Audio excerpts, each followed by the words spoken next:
Hey guys, Paul here with Tool Metrics, and I've got a fun project for you. If you've got a bread lover in your life, you're going to want to make one of these bread slicing jigs for them that lets you run the bread knife along the side rails and produce a perfectly even, consistent slice of bread every time.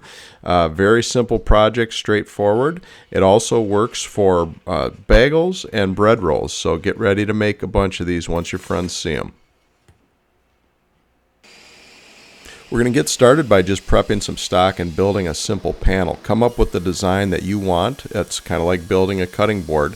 Here I'm using the thin ripping jig that you'll find a video on my channel for. And then just lay out the strips as you want to see them and glue them up as you normally would for a panel. Nothing out of the ordinary here. As far as the debate about whether to wipe or scrape glue, I do both. I wipe off as much as I can and then scrape off the rest after it sets up. Now you're going to determine the thickness of this panel based on the thickness that you want your bread slices to be. So make that decision before you run it through the planer. Then run it through the planer and sneak up on that thickness, checking the thickness gauge frequently on your planer to make sure you've arrived there and not gone further. I went for a 5/8 inch thick panel to match the bread slices that I prefer. After you've achieved final thickness, take it over your table saw or miter saw and remove the ends just to clean it up and get a square end. Then, using a stop block, set it up for removing 3/4 of an inch strip at the end of your panel and make that cut.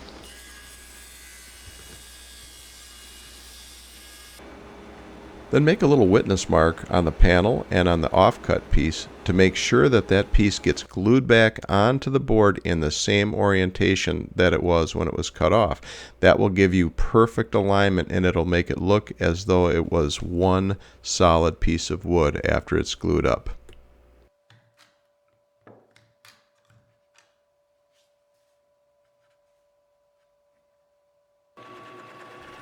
Then drill a 1-inch hole that you can use to hang the jig on the wall if you want when you're not using it, or it makes a nice carrying handle as well.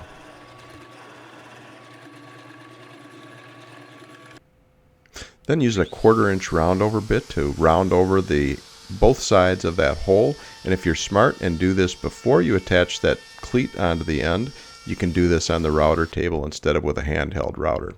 Then just use a round object and round over the corners, giving yourself a cut line. Take it over to the bandsaw and cut off that waste.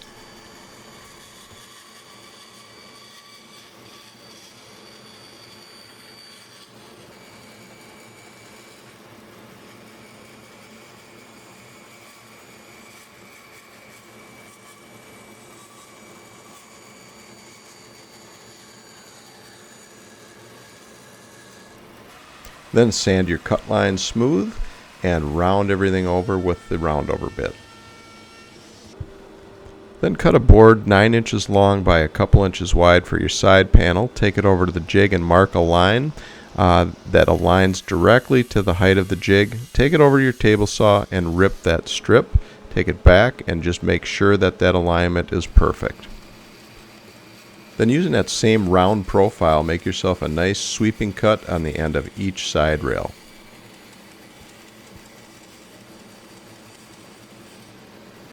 Then use glue and clamping pressure to attach the side rails to your panel, making sure that you get everything really well aligned to save time in sanding later. Then sand everything, making sure that you flush those corner joints, paying particular attention there. Then finish with a food safe finished product. I use mineral oil here.